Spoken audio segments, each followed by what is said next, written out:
सरकार के समय हमने 5 साल में अंदर 2 लाख से ज्यादा सरकारी नौकरी दी, बिना पेपर लीक, बिना पैसे, बिना पर्ची। गरीब गरीब घर का 52,000 लड़के लड़कियां स्कूल में टीचर बने। इस थाने में आप जो नया नया रंगरूप दरोगा देख रहे हैं, 2200 बिना आप देखे होंगे। गरीब घर का दरोगा से पूछ सकते हो, गरीब गरीब घर का बेटा दरोगा बनने का। वनरक्षी की बहाली, सिपाही की बहाली, अनेक विभागों में बहाली। लेकिन इस 7 साल में जिस तरह नौजवान के भविष्य के साथ इस सरकार खिलवाड़ कर रही है, आप सब समाचार पत्र के माध्यम से देख रहे हो। तो ऐसे समय में मतदाता को हमें जागरूक भी रहना। चुनाव के समय जो लोग लालच, तरह तरह के झूठे वादे करके जो मतदान लेने का काम करता है, वैसे लोग को पहचान करने की भी जरूरत है। मुझे पूरी उम्मीद है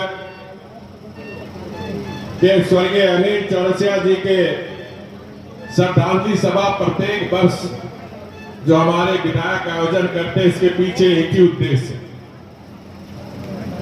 कि हमारी आने वाली पीढ़ी, नौजवान को ये पता चले, एक पिछड़ा समाज में, गरीब समाज में पैदा अनिल चौरसिया किस प्रकार गरीबों के लिए संघर्ष करते, अपनी जीवन दे, और उनके सुपुत्र किस प्रकार एक पुत्र का पिता के प्रति जो कर्तव्य होना चाहिए, जो अभी हमें मूर्ति अनिल चौरसिया दी ने भगवान राम का,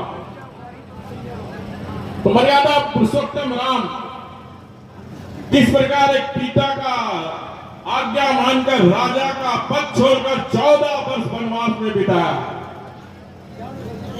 उस मर्यादा पुरुषोत्तम राम,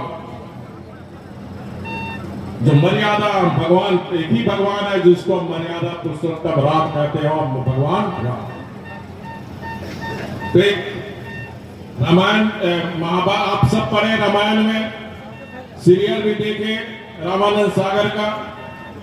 हमें यही सिखाया गया है कि पुत्र और पिता का कर्तव्य कैसा होना चाहिए, संबंध कैसा होना चाहिए, एक पति और पत्नी का संबंध कैसा होना चाहिए, भाई और भाई का संबंध, देवर और भाभी का संबंध कैसा होना चाहिए।